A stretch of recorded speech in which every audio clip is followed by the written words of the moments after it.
Hi everyone, it's Galen, design team member with Unity Stamp Company. Today I have a heart card and it's filled with butterflies. I'm showing a way to use stamping, then coloring, then heat embossing, and then laminator foiling. And it's easier than it seems. It's fun to do, and I like to do it often. So for the butterflies, I have a butterfly heart stamp by Unity.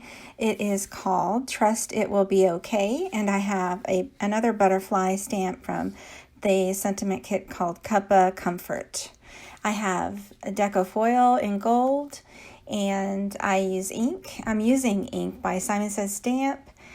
Intense black ink, or you could use Gina K Designs amalgam ink and Versamark ink. So I have a parchment paper carrier sheet for the foil. I pre-trimmed the foil pieces for the size I needed. I have a white cardstock strip for the single butterfly. I used my favorite things, dies for the pink die cut layer, and an original Misty, and a Your Story laminator. You want to preheat your laminator to the highest heat setting for at least 5 minutes before you begin. So for this process, you want to stamp on a panel that you're going to remember how you place that panel right into the Misty. And so you keep that stamp placed. You don't move the stamp. You keep it on the Misty because you're going to restamp it later.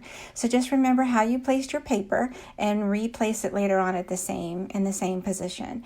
So I stamped with Simon Says Stamp ink because I'm going to use alcohol markers. I'm going to use Copic markers. So I stamped it 2 or 3 times there. And so I leave that stamp right in the Misty, and I heat set the coloring just to make sure that it's all dry before I add the Copic. So I added a little bit of 2 or 3 shades of the pink colors to the butterfly there, and then I place it right back into the same spot where I left off, which is in that bottom right corner. And now I'm going to restamp it using Versamark ink. It's clear embossing watermark ink. And so then I'm going to use clear embossing powder over that stamped and colored butterfly. And so I heat set that, and then I place it in between the carrier sheet, which is parchment paper. I place that small foil sheet pretty side up over the butterfly and run it right through my laminator machine. That's the preheated laminator. And so once that's done, you just wait for it to cool slightly. And then you gently remove the foil, and you see coloring plus the gold foil that shines there. It's really easy to just stamp, color, and heat emboss. You don't have to color really. I just decided to add a little bit of pink in there. You can stamp, heat emboss, and foil. That's just how I like to do it. You can also use Deco foil embossing paste on that, or transfer gel anyway. You could stamp with transfer gel. But this just works. This is my go-to way of doing it. So now I decided to go ahead and color in that heart with a lighter shade of pink.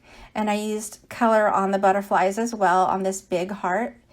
And then, so then I do the same thing when you stamp, and then you heat emboss in clear, and then after you color, you heat emboss in clear, and then you run it through the laminator, same process as the other butterfly. So then you just gently peel away that larger sheet of foil for the heart, the bigger butterfly heart area, and you can reuse this sheet here and use negative foiling later on. So anyway, I saved that sheet for later on, and then I decided to go ahead and cut out that heart. I placed that background panel, the pink panel, and then I cut out the heart, added foam tape, and placed that onto the front of the card and the sentiment as well. And then I cut out that small butterfly, and with foam tape I adhered it to the top of the larger heart, and I popped up the wings of the butterfly to make it look like it's a 3D look. And it's real easy. It's fun to do. Thanks so much for watching. I hope you take a moment to like and subscribe to my YouTube channel. Have a great day.